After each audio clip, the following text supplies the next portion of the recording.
Stephen Waite, le Canada, qui va passer en demi-finale du tournoi olympique de Milan. Écoute, ça n'a pas été facile contre la Tchéquie. Victoire de 4-3 en prolongation. Mitch Marner, Steph, qui marque son premier but dans le tournoi à un moment opportun. À chaud, là, le match vient de se terminer. Donne-moi tes impressions de cette rencontre-là, de la victoire du Canada à l'arraché. Bien, premièrement, écoute, il faut donner crédit à la Tchéquie qui ont donné toute une opposition au Canada. Et c'est ça, le danger de un match. Tu as un match à Ouais. gagner ou à perdre, puis ça peut faire mal. Et ben, heureusement, le Canada, la profondeur nous a fait gagner ce match-là. On perd Crosby, Marner qui vient chercher le gros but, Marner qui était très discret depuis le début du tournoi va chercher le gros but, un peu comme qu'il a fait la grosse passe l'année passée en supplémentaire à la Coupe des Nations. Ça, c'est des gars que quand ça compte, on élève notre jeu d'un cran. Et c'est ce qui fait la force du Canada au niveau de cette profondeur-là. Et, quel match! Les gardiens de but ont été bons, à mon avis. Écoute, ça en a fallu peu, mais la profondeur est allée Ouais. chercher cette grosse victoire-là pour le Canada.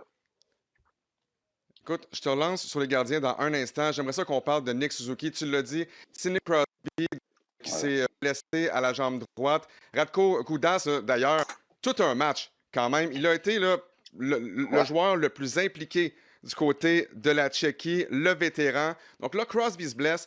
On amène Nick Suzuki au centre de Stone et Marner.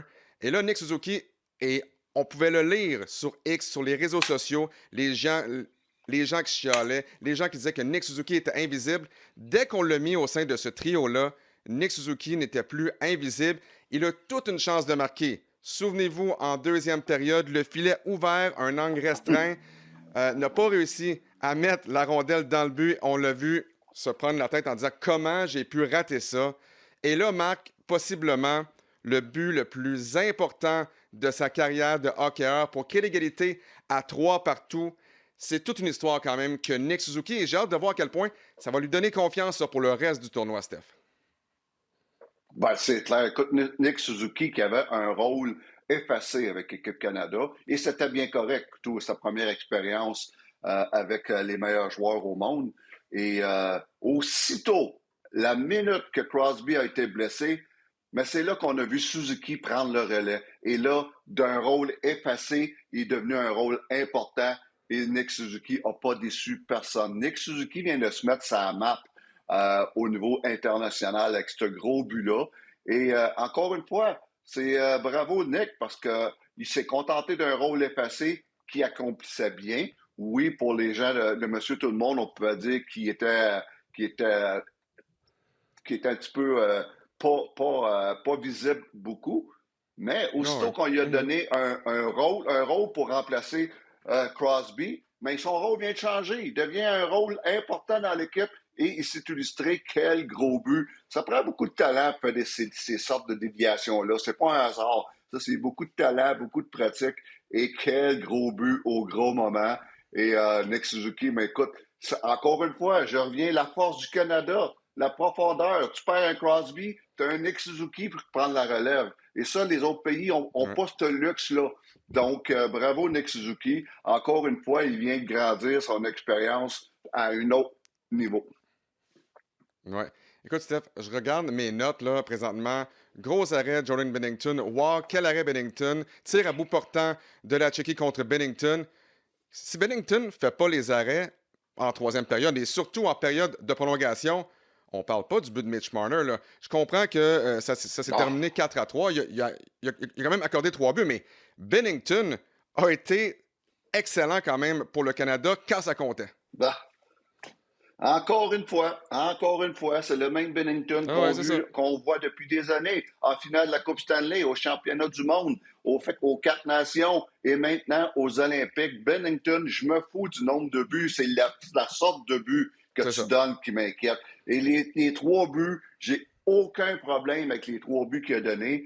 Au contraire, c'est des beaux buts. La plupart des gardiens de but auraient donné ces buts-là. Donc, il a fait son travail de ne pas donner de mauvais but, mais surtout, je compte 1, 2, 3, 4, 5, 6, 7 gros arrêts dans ce match-là. 2 en première période, 2 en deuxième période, deux en deuxième période et un en Mhm. supplémentaire. Écoute, il reste 1 minute 10, Alex. L'échappée de Nikosh, 1 minute 10, il fait tout un arrêt là-dessus. Et au début de la période de supplémentaire, encore un gros arrêt contre le défenseur tchèque. Et tout de suite après, on t'a démarqué. Tout ça pour dire que Bennington, encore une fois, fait taire ses détracteurs et fait les gros arrêts à des gros moments.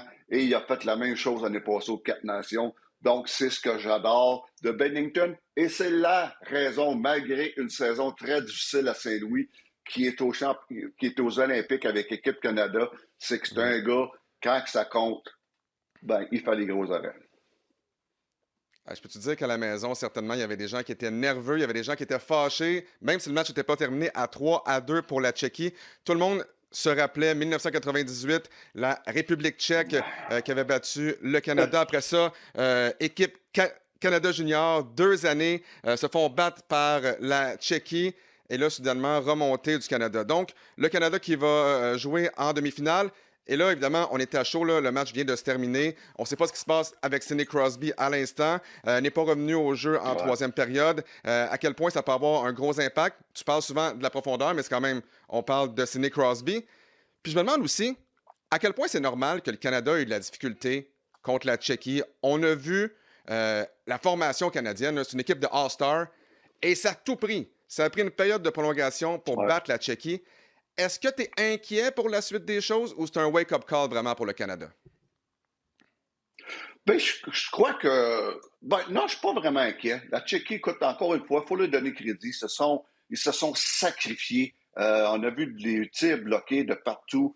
Ont joué un gros match. Ont quand même. Le bons joueurs ont été les meilleurs. Les Pasternak, les Nikash, les Gudas, même le vieux Roman Sovarka, qui a 40 ans, a joué tout un match encore une fois. Moi, il faut respecter les Tchèques, mais c'est une équipe qui joue en équipe. Et tu as parlé du championnat junior. Les 2 fois que la Tchéquie a battu l'équipe Canada au championnat junior, mais c'était un travail d'équipe. Ils savent qu'ils ne peuvent pas compétitionner individuellement. Mais en équipe, on peut surprendre. On se rappelle la victoire la plus célèbre de l'histoire, c'est les Américains contre les Russes à Lake Placid, le Miracle on Ice, un travail d'équipe. Et c'est ça qui est dangereux dans un seul match. Ceci étant dit, tu as raison, Alex. C'est un bon wake-up call pour le Canada de dire, écoute, si on ne commence pas la game à l'heure, on peut être dans le trouble. Et en première Ah ouais. période, j'ai trouvé le Canada un petit peu, on dit en anglais, un petit peu casual.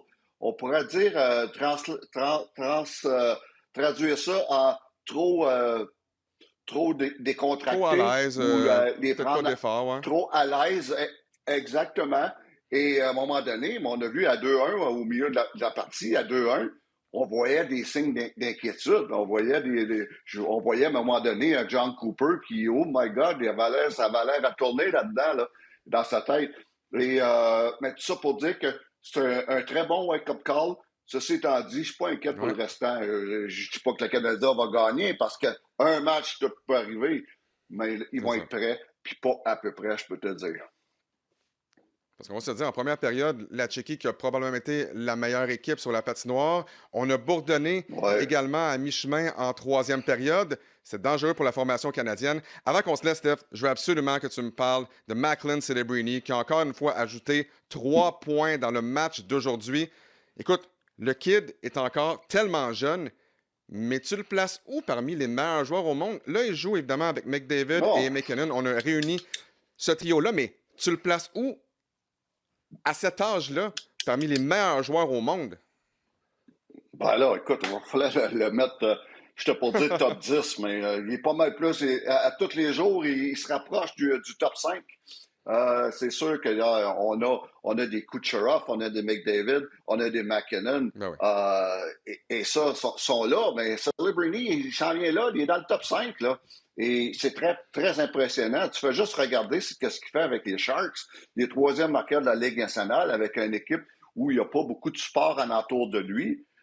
C'est impressionnant. Ou le deuxième marqueur des Sharks, je pense qu'il y a 30 points de moins que Celebrini. C'est incroyable. Et on l'amène sur le plus gros stage de la planète aux Jeux olympiques contre les meilleurs, avec les meilleurs. Et encore là, il se démarque parmi les meilleurs. Et oublions pas, à 19 ans, ce gars-là aurait pu jouer au championnat junior il y a un mois. Et c'est très impressionnant. Écoute, il fait partie de la lignée des Lemieux Gretzky, des McDavid, Crosby, McKinnon, de Celebrini, qui va être là pour longtemps dans la nouvelle génération des meilleurs joueurs de la Ligue nationale et des meilleurs joueurs du Canada. Donc, le Canada qui passe en demi-finale à la suite de cette victoire à l'arraché, on vous le rappelle, de 4-3 contre la Tchéquie. Stephen White, toujours un plaisir et on se reparle très bientôt. Excellent, Alex. Merci.